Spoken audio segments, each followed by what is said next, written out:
We are back. The FloTrack podcast. Got a busy show for you today. Cross country, indoors, collegians, pros, a little bit of everything. Good morning, Gordon. It's been a few hours since I've seen you. How are you doing? Yeah, it has been a few hours. I'm doing good. We were in Las Vegas yesterday. A quick day trip. Felt weird leaving on a Sunday afternoon and coming back on a Monday night. Just it felt like I was gone for a while, but at the same time I wasn't. It was weird. But yeah, we were in Vegas yesterday for the Silver State Collegiate XC Challenge, where NAU, BYU, Washington, Notre Dame all in person. Got to see some cross country action, and I felt like we learned some things that we did not know going in. We learned how good Nico Young can be and will be. We learned about the intentions of a lot of these distance schools, indoor versus outdoor. Indoor versus cross country, excuse me. Yeah, I think we came out of it kind of having a clearer understanding of who's going to be good in March and who is not even going to bother running indoor in March. So, but yeah, I enjoyed my time there. The races, actually, as of right now, as we're recording this, are now up on the site. Took some time, but all 6 races are up on the site, so you can rewatch them in all their glory. Me on the back of a cart cam holding a camera and trying not to shake it. And me sitting at a few spots to get that crucial 2-second bit of video that really brings the video together, really breathes life into your video. Yes. Really does. It does a great job. It was weird. This meet was weird because there's not many people there. Like the fields were less than 50. There were some B races where there's only 3 teams of 5. It was 15 runners. It was a very unique cross country experience. When you go to cross country meets, you think hundreds of people, fans cheering, waving flags. This was not like that. It was one like no other. Yeah. Add into the fact that it was in Las Vegas and it was in February. It was odd by all accounts. I had to pinch myself a couple times. Wait, what am I doing? Where am I right now? What am I watching? Because you get sucked in because you're watching BYU, NAU. You're watching Washington. You're watching Notre Dame. And then you just take a step back after they run by and you look around at where you are and what you're doing. You're like, whoa, this is like an alternate reality, a bit that we're living in here. Let's dive right in, though. Let's dive right in to a discussion that you and I had while we were at this meet, while we were living in that alternate reality. And I certainly thought you were living in an alternate reality when you came to me after this men's race. And you basically, Gordon, you were ready to give the trophy to NAU. You're ready to walk over to their camp, hand it to Mike Smith, shake his hand, and congratulate him and say, you're the 2021 NCAA cross country champions for the winter version of this meet. Well, first of all, it's not called the 2021 NCAA championships. It's going to be called the 2020-2021. Like in a basketball year, it's both years. So that's how we're calling it. It's the 2020-21 NCAA cross country championships. Because we can't call it the 2021 cross country championships because there's already is going to be another 2021 in October. In November. So let's get that right. But yeah, I did want. Yeah, NAU came out of that meet. It's the first time you could take an L and be the best team and be like, yep, we're better than you. Luis Grijalva is a known data point. He was there. He was actually sitting on the back of the cart with me. I told him he couldn't. I told him, hey, I know you're going to want to cheer for your teammates, but since I'm recording the video, it'd be kind of weird if the entire time the audio is just someone cheering, go Nico Young, go Nico Young. So I told him, hey, man, you can watch, but you just got to be quiet. And he did a good job. He didn't cheer, which was great. But he was there, but he didn't run. He's healthy. There's not any injury concern. He literally did a workout the day before. But he's a known commodity. He's a 13-teen guy. He is literally just beat Connor Mantz at his own game in October. Goes on and beats a Cooper Tier in a 5K, can beat Drew Hunter in a 5K and a 3K. He has shown that he's one of the best runners in the nation right now. No worse than getting second in that race. He probably would have won that race. And if you replace their 5-stick with the 1-stick, the score ends up being 54-33, which is pretty dominant, in my opinion, by winning over 21 points, beating BYU by 20 points, I think is proof that, like, hey, you're the favorites. That's what I think. I agree. I agree if you throw him into that race, and I think Ed Eyestone said as much in his post-race interview. BYU's coach said, hey, if Grijalva's in there, we lose by a considerable margin. We got the win. However, there's positives for BYU here too. Mance looked great. He had a couple injuries over the past few years. The rest of their top four was solid. Klinger, Shumway, Garnica looked really good in that group. They just need to find a fifth, which is difficult to do. So, yes, I think there's no disputing the fact that NAU is the favorite right now. NAU should be ranked number one in the nation. However, there's still a lot of time to go. So when you layer the hypothetical on top of the hypothetical, if Grijalva was running, and then if everybody runs the exact same way in 6 weeks on a much harder course, right, with different weather at a longer distance, there's just still too much uncertainty here. And I think BYU showed enough to me to indicate that they have a chance, a good chance at this point. I would put it 60-40 right now, probably NAU. What? BYU. Yeah, I would. Nah. They still have it. They still have a chance. They still have a chance.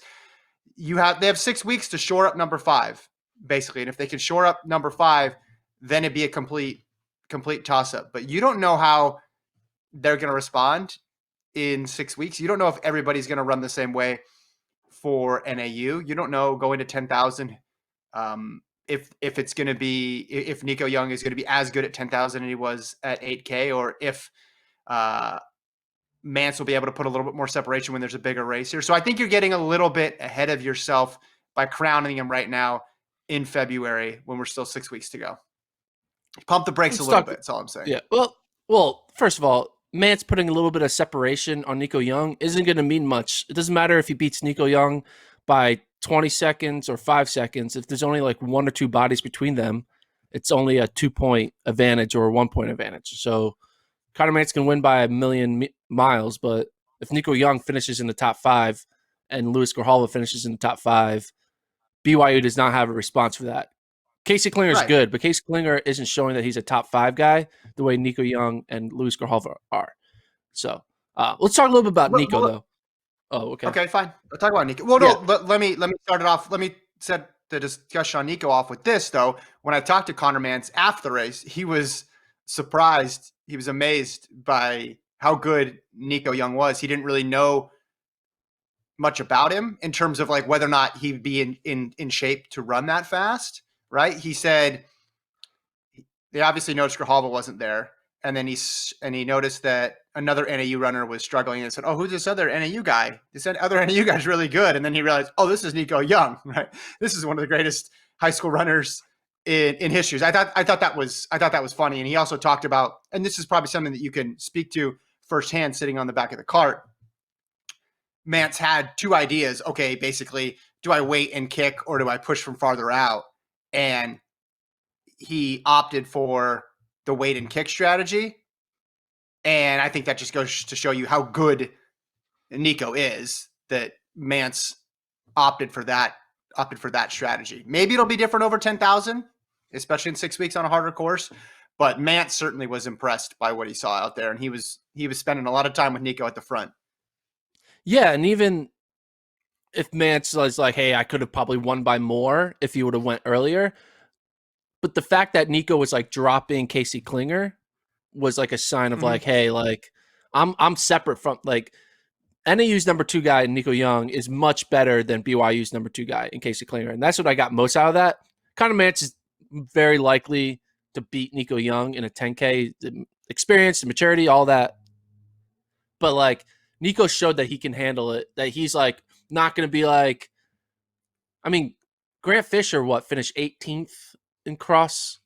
Sometimes a lot of true freshmen don't really ever finish so high up, like top 10. Yeah. And I think Nico Young might be one of those rare guys who's like, I can finish top 10 as a true freshman. I mean, Footsum was only like top 40 as a true freshman.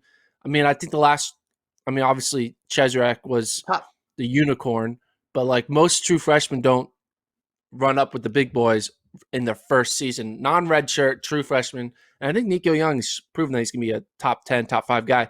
But yeah, watching the race, there was a moment where Connor was like, oh, Nico's been pushing it, because Nico pushed the pace. If you watch the race back, Nico kind of hid in the back in the first like 2K, but after like 3 or 4K, Nico was in the front and he was like pushing the pace because they were at 22:50. It's pretty good for an AK. I'm not sure course measurements exactly, but it was pretty quick.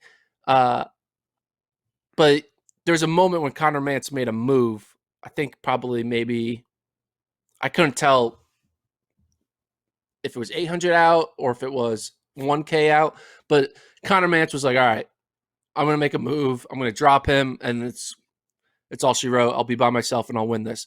He makes a move, and Nico covers it like immediately. Yeah. And Connor was like, oh shit. So then Connor then kind of, I don't think he said that, actually, for the record. He might have thought it. Takes his foot off the gas pedal and then waits a little longer and then makes a move with like the final 100 meters. So instead of trying to break him like far out, once Nico wasn't broken far out, Connor changed his mind. He's like, all right, I'll wait till 100 meters and just speed and beat him in speed. So it was smart. Yeah, it was smart. It was smart. But Connor, like after the race, was looking at Nico like he was confused. He was like, he had like this eye on his face, like, dude, you're good. He was like, that's impressive. Yeah. Like he was like, that's not normal. He was like complimenting him, like, what you did is not normal. Like you should not have been able to challenge me for that long. And he basically was telling like Nico, hey, you're good. That this wasn't like oh yeah, well, what a freshman, just like I didn't, because he basically was telling him, I tried to beat you, and it took 7,950 meters before I knew I was going to win. Yeah. So yeah, no, and credit to Mance for figuring out a way to win there. Yeah, against someone as talented as Nico. Credit to Nico for coming in after some track races this, I guess, winter and late fall that weren't necessarily the big splash that people anticipated. This was his big introduction to collegiate running. This race you saw why he was so highly touted going in. This is the race why some people on this show, I'm not going to name names, some people on this show think he's going to break 13:30 in the 5K outdoors. Other people, not necessarily Nico believers like I am, but other people do believe. But to balance it out from the BYU perspective, we only need to go back to the last NCAA championships to see what you think on paper doesn't necessarily happen. And look, you got 7 people on the line. All it takes is 3 of them having a bad day, and you can be sunk. That's all it takes. So your depth, all your options, this guy ran this track time or this guy ran really well in this Las Vegas race, none of that matters when you get on the line. Right now, the tables appear to have turned from what we saw in Terre Haute, where NAU was running a man behind. Their 2 was with BYU's 3 and so on and so forth. It looks like now, as you mentioned, with Grijalva and Nico up with Mance, that now NAU is running a man ahead of BYU. But all it takes is one bad race from one person in there for that to come apart, or one injury, or, I mean, I don't have to mention the elephant in the room, right? Which is causing a lot of people to miss time and miss races. Something like that could happen as well too. Again, I think NAU's number 1 now, even though they lost, which is a weird part of the sport, but I'm keeping it 60-40 right now. We were just in Vegas, so I'm into odds right now, 60-40. I don't know what I could get on that if I went to the sports book at the Luxor, but because I did like that Klinger was right there, and the fact that they're holding the line. Again, he's got a little bit of a gap. He was 13 seconds back of Nico, but he was 4 seconds ahead of Nur. Garnica was a little bit ahead of Farrow there. So they had, 3 of the top 6 is pretty good. 4 in the top 10 with Shumway there. There was about a 15-second gap, BYU, from 3 to 4. And where this really opened up and why this was close was their 5th man, Elijah Armstrong, was 28th he was 23:53. So that was almost 30 seconds there. Would you change your mind, or would you be less optimistic about your pick if BYU's 4 and 5 finish together in 10-11? No. This NAU team is better than their team last year. It's a better team. It's everyone. They replaced Jordy Beamish with Nico Young. This is a better team.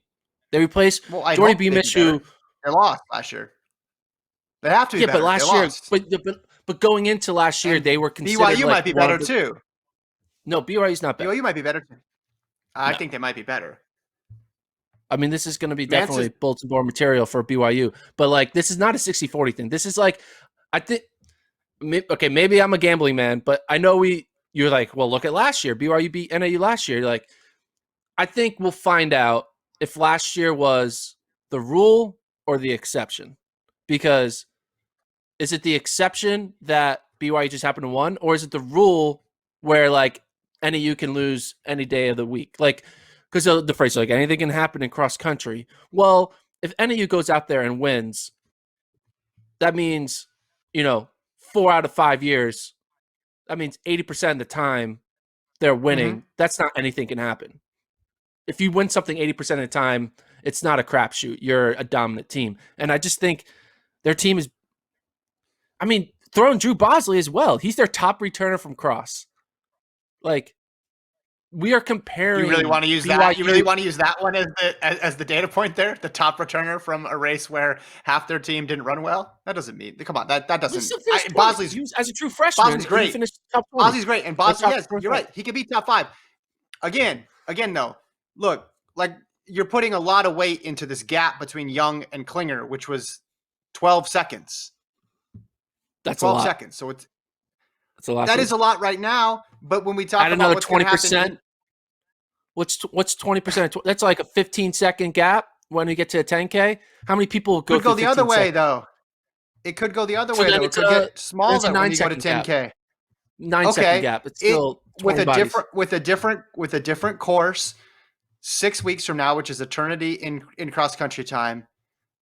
This is closer than you're making it out to be. Okay, hold on. Closer battle right now than you're making it out to be. Again, all it takes is one of these people dropping off a little bit, having a bad race, and then it's wide open. 2 of them. It would take 2 of them. Because again, they're adding 2. They're adding 2 of their top 5 guys, not 1. So they need 2 of them to fail. Well, it's not even about failing. They're going to come to play. Like they just need to be. They need to be off their game, essentially. Yeah, ask me a question. Let me ask you a question. If you look at the BYU results at nationals last year, okay, they went 3, 14, 17, 36, 39. That was their top 5, and then their 6th man was 73. Okay, if their 5th man doesn't perform up there and finish, right there with their 4th man, their second bullet was all the way back in 73. So they were basically, it's these 5. We're either going to win with these 5 or we're going to lose with these 5 because they didn't have their 6, 7 really in the mix to compete. Does that make sense? Yeah. How much they win by? So, how much they win by? They won by like 50 points. Okay, it wasn't close. It wasn't close. Okay. That's not close. No, but it wasn't. What I'm saying, it wasn't close. Let's just say it straight up. It was not close. It wasn't. No, I know it wasn't close. But hold on. All it took was one guy from BYU, their 5th man, to have a bad day, and NAU probably could have won. Okay? Exactly. It's the same argument. Exactly. It's the same argument that you've been saying. Right. That's my point. What I'm saying, if that thing could have happened, it didn't. BYU won fair and square. They're, like, no disrespect. They beat a really good NAU team, and BYU deserves every lick of that national championship. But if BYU's 5th man that day happened to have a bad day, right? And NAU ends up winning a 4-peat and then goes on and has this performance here at the Silver State Collegiate Cross Country Challenge in Las Vegas, Nevada in February. Would you be thinking 60-40? If NAU won last year, if NAU won last year, all right? Yeah. But BYU still had like the same performance except for their 5th man just happened to fall off, right? all right, and NAU won by 1 point, and then this performance happened, what would be your perspective? Would it Be still be pretty close to 60-40 the that BYU could win? yeah. Would you It'd be close to the same. It'd be close to the same because really? also factoring in when's the last time these teams have been on a cross country course? Last October, right? When you were there. So again, Yeah. we're putting so much weight into this event, and I know that the BYU guys have gotten on the track and run some fast times. So a little bit of an apples to oranges comparison, but it's just going to be a different. If it's going to be an entirely different race when they go again in March. And I agree with you I'm not saying because NAU is not the favorite. I'm not saying NAU is not the favorite. Let me be very clear with that. yeah, I agree with you there because I remember the first season opener for NAU last year, like Theo Quacks and Brody Hasty both like finished top 6. And they went like 2, 3, 4, 5, and you're like, oh, they're all going to finish top 10. I agree. Like the Blaze Farrow is not going to finish top 10. Like Blaze Farrow is probably going to finish in the 40s to 50s. I get that, but I just think that we're holding on to the one BYU win as a justification for thinking it's close. And I just think that's not true. I think, it's like Golden State Warriors they lose one playoff game and now you're like, I don't want to talk about it's the NBA close, they anymore. lose. But like they if if a team goes on and wins every playoff series 4-1, right? And then they go on to the next round, are people gonna be like, yeah, well, they did lose one game in that playoff series. So I think they're going to lose this 7-game series because they only won 4-1 against the previous team. No, they'll be like, no, they're a better team. And that's what I think here. Again, anything can happen. They're kids. It's cross country. Crazy things happen. There's a COVID lot of happens. variability. You can listen to this podcast and be like, F you, Gordon. We're going to show you up and then ring the bell. But you brought up Hasty. Which is a great point. He was NAU's 7th guy. He was a minute and a half back of the winner. Do you think that's indicative of Brody Hasty's ability right now? Maybe. Okay, I'm gonna say no. It's not. I'm gonna say he had a horrible day, and I'm gonna say this. I'm gonna say if they ran the same 7 at nationals, maybe he's their 3rd guy, and their 3rd guy has the bad day where Brody Hasty is. That just shows you the level of variability here from race to race. Because no, Brody Hasty overnight did not become that much slower. He just had a bad day. No, that's what I'm willing to believe. Brody could just be not as fit as the other guys right now, and Brody might just, Brody's more of a miler anyway, 5K miler. So like Brody could just be like, hey, I'm like, it's a weird season, so I'll be good outdoor, right? The thing about NAU, I don't think that's a big deal, is because they have like 10 guys who are in their top 7. So I think by the end of the year he will make the top 10, or I think by the end of the year he will be in the top 7, and I think he'll be on the start line in Stillwater. And I would guess he's not going to be their 7th. I don't think he's going to be their 1st, but I think that's not an indication of how good Brody Hasty is, which just goes to show you should not have brought the trophy with you to Craig Ranch Regional Park yesterday and given it out on February 1st. There's a reason. NAU did not want the trophy I was giving them. They were not all about that. They did not want that smoke and fire. They just, but they thought your point was ridiculous. This is why I'm speaking up. My points are not ridiculous. Well, you can't just use the argument anything can happen at cross country, because you can say that like. No, I'm not just doing that. I'm not just doing that. I'm doing that with a team that had a guy win the individual race, another guy who finished 4th, another guy who finished 6th. They were only a man behind here, really. Even if you throw in Grijalva, they're just a man behind. No, they're 2 men behind. And then what if you throw in Drew Bosley? Okay, well, what if you throw in everybody? I mean, like no, but like here's the thing: who's that man? No, who's that man? You're Elijah Armstrong, who finished like 100 every year in cross. Boise State. They could find somebody. Where are they finding these people?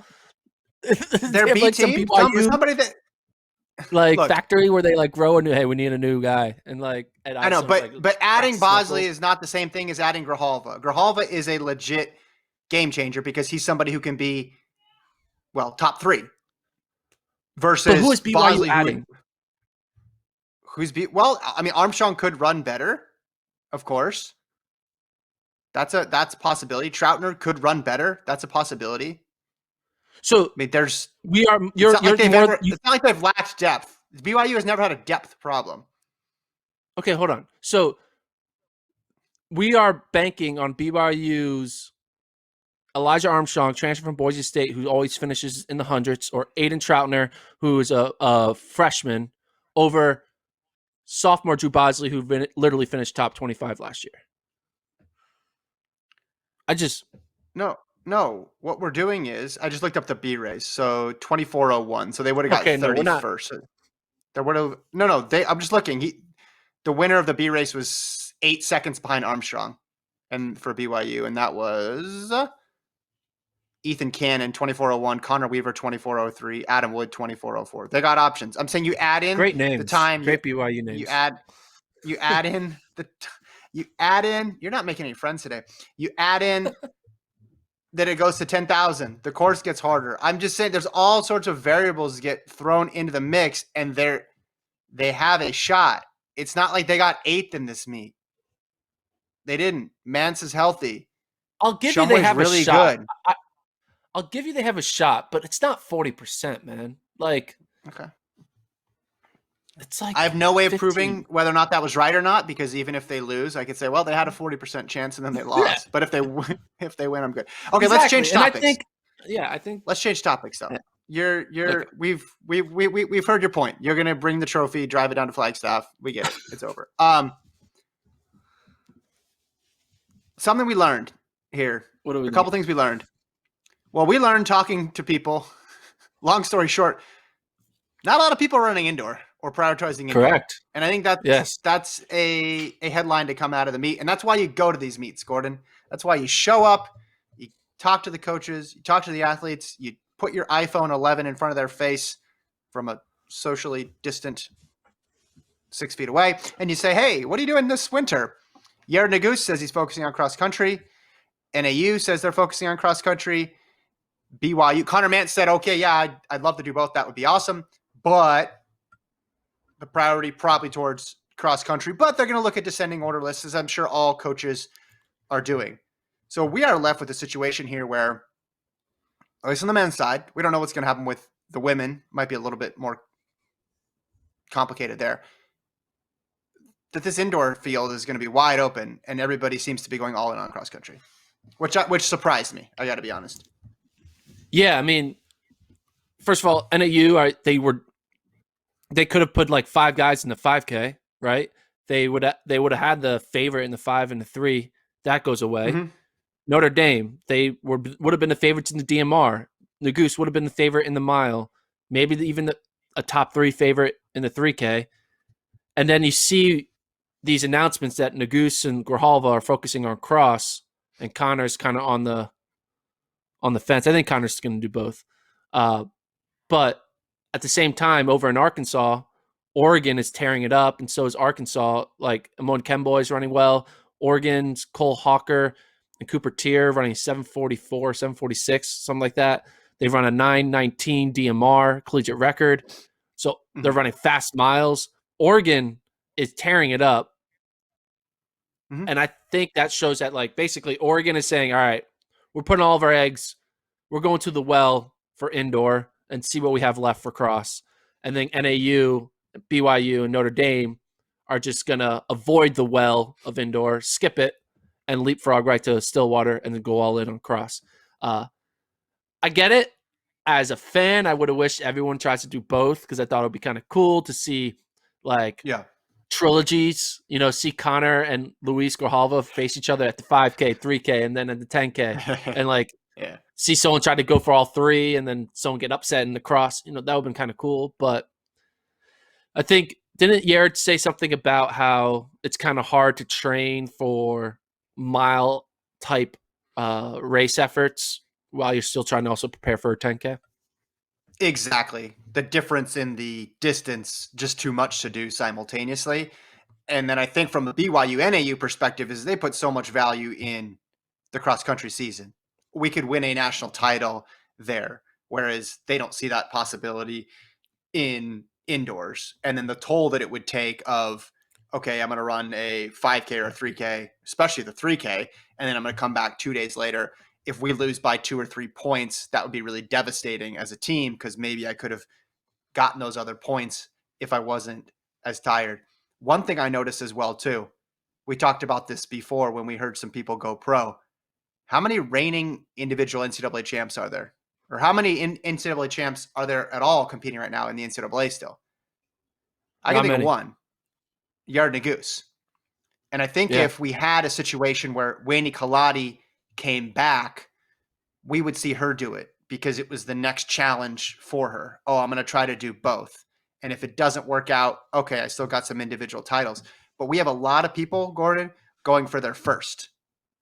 Most of the NCAA will be going for their first individual title on the distance side of things. So they don't want to play games with trying to get their first title. So I think you're going to see now people just pick their spots and try to move all the way in on those, as opposed to risking it, spreading themselves too thin, and running 2 or 3 races over the course of a few days. Well, after watching the race, I was kind of interested to see how Yared would do in this field, because he won ACCs. He really wasn't challenged much in cross, but he Mm-hmm. also post cross last year he kind of break out. He dominated. Uh, he was running fast miles, fast 3Ks. We probably thought he probably could have won maybe the indoor 3K last year. He was running on fire, and then everything got shut down. And I felt like his development has been like, maybe he's going to go from a 40-ish type guy in cross to maybe a top 5 guy. So I was excited to Yeah. see how he would do against someone like Mance. He wasn't really in the mix much, kind of out of it. Finished top 10, but wasn't really up there challenging with Nico and Casey Klinger and Connor Mance. So this makes me think about it. When he says to you, "I'm going all in on cross,"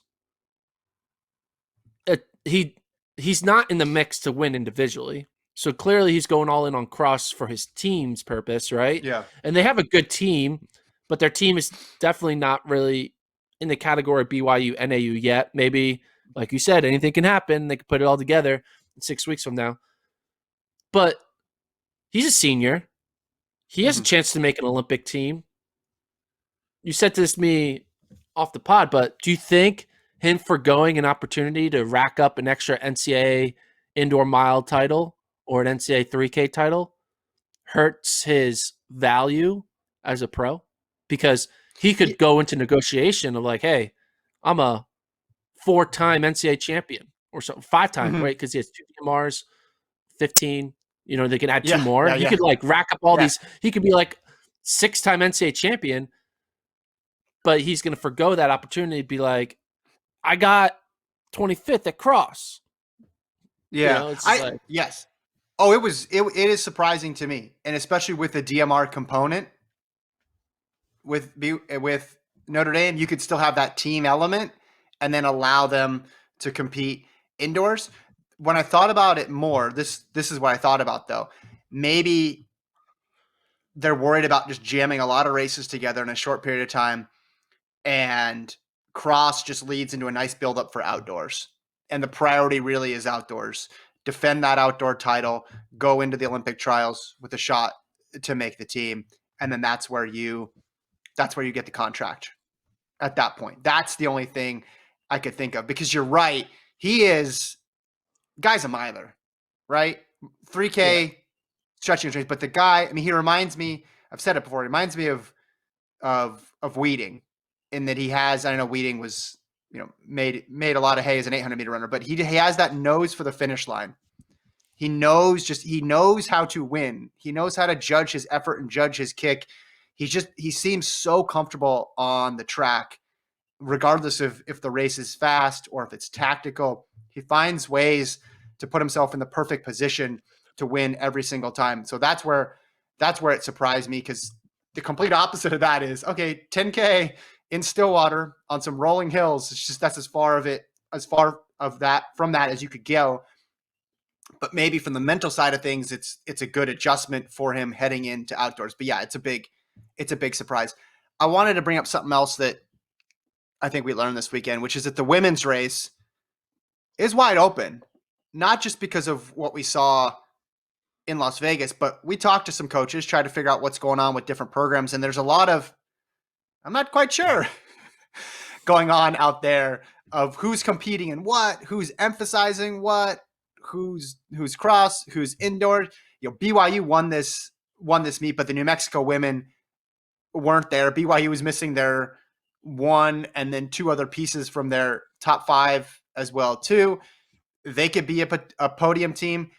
Are you defaulting back to just, okay, it's NC State versus Stanford? Like it's a 2-team race at this point? Are you factoring other teams in, or have you completely given up on trying to figure out the women's field? I might have completely given up. I think I'm waiting on I'm waiting on something, right? Especially NC State, right? Yeah. Are they gonna be just heading into cross country nationals with just like, hey, remember what we did October? We're here, and like just trust that the October version of NC State is what we're going to see in March. I would think they're going to want to do at least one tune-up to kind of show what they have, but and then Stanford, I think Stanford is planning on running at this meet on February 18th. There's a second Nevada meet coming up. We might go, we might not. We'll find out. But I think if Stanford goes there and then, Ella Donahue and all their top women run a strong, small gap, like by gap, I mean spread, small spread between their first and their fifth. Then we'll be like, all right, Stanford's the real deal. But yeah, just the women, I think one thing that is kind of great about the two best teams being NAU and BYU on the men's side is they're both super focused on cross, right? And they've been racing each other a lot. Like we normally don't get 1 versus 2 this often. They're in the same region. They're not afraid to race each other. There's a lot of times when 1 and the 2, they kind of avoid each other and they just don't want to show their cards. But I think because of the pandemic, they're like, hey, we don't need to hide. We just need to run. Who cares if we lose to them? Like they're not afraid to lose during these regular season matches because they know they just need data points to learn. With the women, we haven't really seen Stanford versus NC State because they're on the other side of the country, right? It's hard to get them to come together. And New Mexico would have been in that mix, but then when Wayne Kaladi goes pro, that just changes the dynamic of that team. There's just a lot of unknown on the women's side. I mean, even if you look at last year's field, I mean, most of the top 20 athletes were probably all seniors, right? So it's just without having, I mean, what's the most post NCAAs last year or 2 years ago, whatever?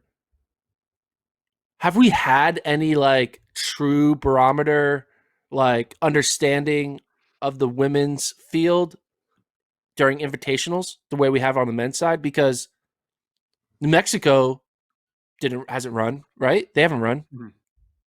Stanford hasn't run. NC State has run, but they've only raced ACC opponents who aren't in the category of podium contenders. Oregon hasn't run. Washington just ran now, but like only ran like half their team. Like Michigan couldn't run. We just haven't had a lot of the regular season type matchups on the women's side the way we have on the men, because we had Oklahoma State come in and run well. We had Notre Dame face NAU and BYU. Arkansas was running often, so this is the top. That's the one that you say anything can happen in cross. Definitely on the women's side, anything can happen because we have no idea. This is the women's individual top 10 from 2019. Kaladi, pro. Monson, pro. Izzo out of eligibility. Werner out of eligibility. Well, I guess Monson was out of eligibility in cross too. Wayment, senior. Burke, senior. Orton, back. Donahue, back. Kurgat, eligibility. Ellie Hines, eligibility. So the best returner is 7th, and it's only 2 of the top 10 individually for the women that are back. I'm interested to see what New Mexico does. I'm interested to see Washington when they put their full squad out there. I think BYU could be a podium team. I tend to just default to Stanford and NC State, but I don't know. I mean, Michigan State won Big Tens, but Michigan wasn't there. Maybe the Michigan women if they get a chance to compete and get in this meet in the NCAA championships, that is, then they could get on the podium. It's just, yeah, it's definitely hard to sort out. And the same things I think will play out a bit for the women in terms of people deciding indoor or indoor or cross, because we've seen Arkansas, for example, they're making a big push for indoors. You can just see they're racing early and often, and they're going to qualify a bunch of people. They might do that Stanford approach that you were talking about in the mile, where they just flood on. There's 5 Arkansas women in the mile and 3 in the 3K and women in the 5K. I saw Katie Izzo ran 15:30 and change in the 5,000 over the weekend. So I think their main push is for indoors, but everybody else I'm not sure about. Also should mention Wisconsin men got the Big Ten title. We previewed that a bit last week. And they got it done They didn't with some run young guys. one of their top guys too. Yeah. Yeah. They didn't run Couple Jack Mayer. Yeah. Yeah. No, I think they were missing. Weren't they missing Hacker as well too? I mean, they had a very freshman heavy squad there as well too. I want to talk a bit about indoors, really briefly, and then I want to end with the ATL meet. But I texted you last night, only somewhat joking, and it was, hey, someone clinched an NCAA title this weekend, but it wasn't NAU. And I was referring to the Oregon men, because the Oregon men look really good indoors right now. You mentioned their distance exploits. They broke the collegiate record in the DMR. You had Charlie Hunter run a 3:54 mile. You had Tieran Hawker run 7:46 and beat Wesley Kiptoo. But you also had a freshman sprinter, Micah Williams, break the school record and run 7:56 in the 60. He's the national leader. 6:56, excuse me. Yeah, 7:56 would not get you the national lead. It might get you the FloTrack lead. You might be the leader when me and Gordon race each other. And they also have a triple jumper. I know how you like to dig into the field events here. A triple jumper who is number 2 now in the NCAA with the mark that I looked it up would score points at the NCAA meet, like would have scored in the 2019 NCAA meet. So national leader in the 60, maybe they'll get somebody in the 200 as well. You have a multi-event guy as well who could qualify. And then they're going to pile up the points, I think, in mile, 3K, 5K, DMR there. I think Oregon is the favorite for the men now. I'm joking a bit about giving them the trophy now, but I think they're the favorite. Yeah, I mean, I haven't dived. I've kind of wanted to wait this past weekend to really dive back into my rankings. But yeah, I mean, I had NAU dominating the 5K, 3K, and like all those type of events. But now that they're pulling out, and we know that Nagoose is out, Oregon is going to fill up a lot of those slots. And yeah, they were already in the podium conversation without scoring a bunch of points. Now that they're going all in on indoor, yeah, they probably are going to be the favorite when it comes down to it. I still don't know how LSU is doing. I think they still have some really good field guys. So don't want to crown it yet because I haven't done the rankings, but by the end of this week when the rankings are back up for at least the FloTrack rankings, not the USTF CCA rankings, because those, let's just be honest, it's all about the FloTrack rankings. I think Oregon probably will end up being number 1. Yeah, I mean, especially when you have I don't think that's their freshman sprinter, though, is going to win. I mean, I think he probably will still be top 5, but still, that's 5 points. That goes a long way. Throw in Cooper Tier now, if he has no competition. If his only competition was Wesley Kiptoo and Lemoyne Kemboy, he just smoked them. I mean, Cooper Tier could pull off a Galen Rupp and do like a 5K, 3K DMR triple. Like, he could. You're signing him up. Gordon's doing it to another poor athlete. Signing him up. Well, I mean, I'm just blown away. I mean, Cole Hawker, though, we saw him with that 5K when he raced against Centro. He's a true freshman. Down in California. Cole Hawker is legit. So this looks like a little bit of an old school Oregon team. Old school by that I mean a few years ago when they're just going to cash in the mid distance and distance events. But then you throw in the fact that you have a sprint threat as well too. and then you have some field events. You're spreading it out. You're not too reliant on one or two athletes. I think things are looking good for the Oregon men this year for sure. And you're right. All the sprint points are going to get sliced and diced 10 different ways, but then the distance points, who's going to be there to stop Cooper Tier? And even if, say, Mance does show up, okay, well then, even if Tier loses to him, he's still getting 8 points where he maybe would have gotten 5 or 4. There's just so many opportunities for them to score points. Charlie Hunter, like I mentioned, with that 354 mile, maybe they don't even run Cooper Tier in the DMR. Maybe they keep him fresh and he just does a 3K, 5K, or 5K, 3K double and tries to get 20 there. But if you told me that the magic number was 40 points to win an NCAA title, or say 45, let's just say 45, you can come up with a bunch of different scenarios where the Oregon men get to the mid 40s right now with Micah Williams, with Cooper Tier, with Cole Hawker, the DMR team, Charlie Hunter. There's a lot of ways for them to get to the mid 40s now. I think Oregon is the favorite. Women's side. Yeah, I don't want to talk about Oregon is basically the worst. Now, this is basically, I think, the Floridas, the A&Ms, LSUs. Now they're like, shit, one of the schools decided to go all in on indoor because it's going to be very easy for Oregon and Arkansas just to dominate these distance events with no NAU, with no BYU. Colorado probably won't be. Stanford won't be. It's just Florida and A&M and LSU, all Texas Techs, they're all just like shit. They're going to get so many points in the distance events. Yeah, and they have both. BYU and NAU wouldn't have posed as strong a threat. Yeah. Because they don't have anybody in the 60. They don't have anybody in the triple jump. They don't have anybody in the heptathlon who can score points. Oregon has enough across a variety of events.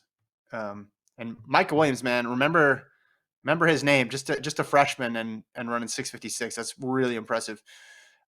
Some women's results. Another Oregon freshman, Kemba Nelson. Keep an eye out for her. She ran 7:19. She beat 20 Shateri in the 60 down in Arkansas. And then Matt Bowling ran the second fastest time in the NCAA this year, 20.53 in the 200. So I think we're going to see Bowling do the 2-4 double, which is an interesting double. It's hard to do. We don't see it that often. I don't know if he's going to do it. It's hard. Okay, never mind. Wow, you just crushed my hopes. Obi Ikbakwe tried doing it for Houston, and he was just like, it just burnt out. It's so they're so close to each other. It's really hard to do. I think he might try to do both, but if Georgia was smart, they would probably just put him in the 2 and let Elijah Goodwin own the 4 so they can try to spread out the points better. I think that would be the smarter move, but we'll see. Okay. Because it's going to be hard. It's going to be really hard for him to score in the 2 coming off of 400. I just think he best case scenario, he gets 3 points in the 2. I like how you said, hey, you don't want to overdo it with him, but then you're signing Cooper Tier up for the triple. Well, yeah. I mean, Cooper Tier is going to be going up against a bunch of low tier athletes where, Matthew Bowling would go up against a Terrence Laird and all the top sprinters in the country. So one more meet I want to talk about. American Track League number 2 took place on Sunday. Bryce Hoppel, 144.37, second fastest time on the U.S. list behind Donavan Brazier, just behind Donavan Brazier, we should say. Again, don't want to toot my horn too much, but you had him running a 147 because nobody cares about indoors or something like that. No, you had him running slow. Yeah, I think you were over on the one. I said 145.5. I was even too cautious. Bryce Hoppel's legit, and I will give you credit for one point. You probably forgot that you made this point, but last year you said Hoppel was going to be able to compete with Brazier. It was not going to be a walkover. That we're going to see Hoppel, at some point even beat Brazier, and I think that might bear out because Hoppel does not back down at all. Obviously, Brazier wasn't in this race. Actually, wasn't even in this meet. Had to pull out because of COVID issues. But I don't want to get too far ahead of myself based on one meet. But I think it's going to take sub 144 to win the Olympic trials. And it Oh might even yeah, take the American 100%. record. It might even take the American record. Whoa, that'll be wild. I mean, I meant every year. I meant sub 143. Let me say that again. Sub 143 to win the Olympic 142. trials. Yeah, maybe. I I always like doing this. I always feel like the 800 just has the dynamic of, I don't know why, but I always feel like we always are setting ourselves for the next Nick Simmons versus Dwayne Solomon, right? Yeah. We have the guy who goes out from the gun and he's the 400-meter guy, and then the guy who kind of can like sit and kick. Mm-hmm. And that's where we have Donovan Brazier can go out in 49 seconds, come back and run a 143 easily. And then Bryce Hoppel will sit and kick the way Nick Simmons would do Mm-hmm. that. And so we'll have that back and forth between Hoppel and Brazier. Brazier right now, though, I guess Hoppel right now doesn't really have the pedigree to say that he is at the same level as Brazier, but Hoppel does have the talent to, on a good day, get the upset. Because it's not like Brazier will never lose again in his career. He's going to lose eventually. Mm-hmm. And I think Hoppel would be that guy to break up his winning streaks. It'll be interesting if Hoppel's able to get his record this winter. That will be an interesting escalation. Ooh, that's what you want. Because then it starts Brazier's to like, become right, a I'm running rivalry at that 139. point. Yeah. Well, he's got to get some wins over him. But if he gets his indoor American record, he's encroaching on his territory, and I think we're going to get a better and better race. But I don't want to get too far ahead of myself. But if you're running, 144 indoors, I think we're going to, and we know how competitive these two guys are. Brazier does not like to lose, didn't like to lose heats of championship races in college, had that absurd win streak. I think it might take sub 143 to win the Olympic trials, and I would not be surprised if the American record gets broken in Eugene this summer at the Olympic trials with those two guys at the front. It's going to be fun. And I think, and I think most people have already checked off two of the three members of the 800-meter U.S. team as Brazier and Hoppel. Questioning who is at third spot. Most people probably before this race went off, that third spot was going to Clayton Murphy, bronze medalist in 2016, had an off year in 2017, but like he's been still strong and good most of his career. Once 148 here, gets beat by a couple guys. I mean, Eric Swinski comes in and runs 145. Yeah, PR. What's going to PR? PR? That's awesome. Yeah, he's like that was over the age incredible. of 30 in PR. Yeah, I did not have that one on my board. That came out of nowhere. Yeah, you're all Hey, like you said, anything can happen. Anything can happen. Even on the indoor track, anything can happen. Yeah. But what do you think is the landscape right now of that third spot with Sawinski in his late years PRing, Clayton Murphy running a poor 148? Again, it's only one random meet in January. Yeah. I'm sure Clayton Murphy is better than a 148, But yeah, we can't on one hand say indoors doesn't really matter, and then the moment somebody runs a poor race, be like, indoors means everything. It matters. Yeah. I mean, I think Hoppel, you're right. I think Hoppel and Brazier, we feel really good about those guys just based on what they did in 19, 20, and now into 21. But who's in that group with Murphy? Harris, you'd put him in there. Yeah. You got to, I guess, factor in Sawinski just because of the experience and the savvy. I mean, is someone like Dixon in that group? Like the list of names isn't that big, but I'm thinking back to 2016 and Charles Jock made the team, and that was a big surprise.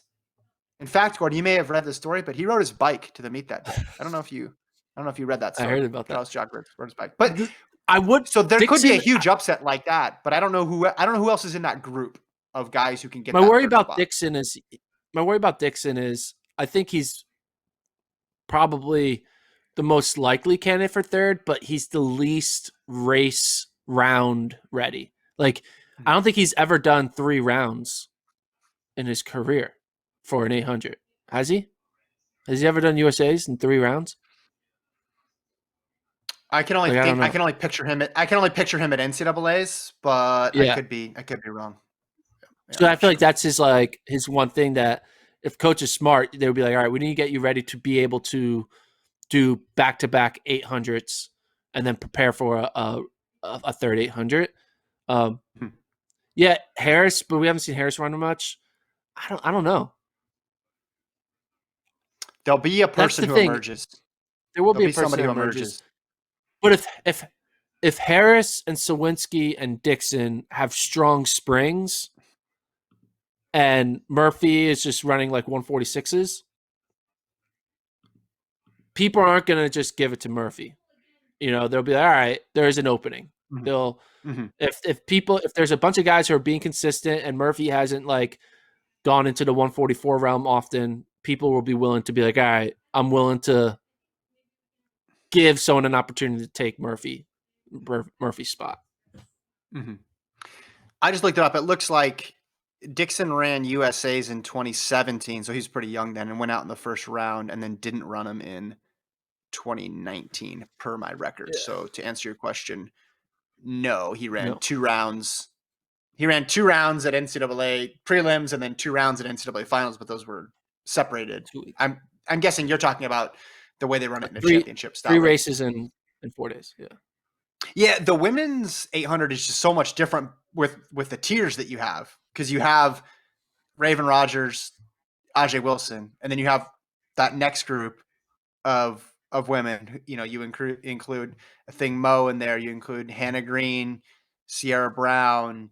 You include Nia Akins, like that. Those are like there's a lot of people that wouldn't surprise you from that group who could make it to the Olympics. But for the men, that I'm just struggling. Who else belongs in that group? Maybe it is going to stay that small, and maybe we'll get to the final, and it'll be those 4 or 5 names, and then 3 people who are just incredible long shots, and will need a miracle to make the team, which could set up to be an interesting race, kind of like how it was in 2008. Yeah. Man, good pod. Great pod, Call it. Johnny Miller Weibo, 2240. Johnny Miller Weibo in the 200. I know we talked about Oh, that that's indoor what that meant? 200 I was confused. last week. When I saw your notes for the pod, it's just at SMU. I thought I Yeah, was that's like, Johnny Miller Weibo. well, I was thinking like the school, SMU. Oh, I was going to talk about DAS too. You know DAS? She ran well this Dino weekend. Asher Smith. Got a Yeah. couple wins. There you go. You There know we what go. you know what I think? You know what I think of when I think of SMU? The football team? Shake And Milton, 6th man of the year, Philadelphia 76ers. oh yeah.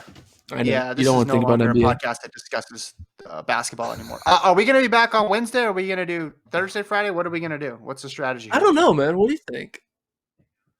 Do we have anything new to put out tomorrow? Do you have rankings coming out that we can discuss? Yeah, I'm working rankings tonight. Okay. We talk about some Let's do rankings. tomorrow. Let's do Okay. tomorrow, and then we'll go Friday. So we'll get back on schedule.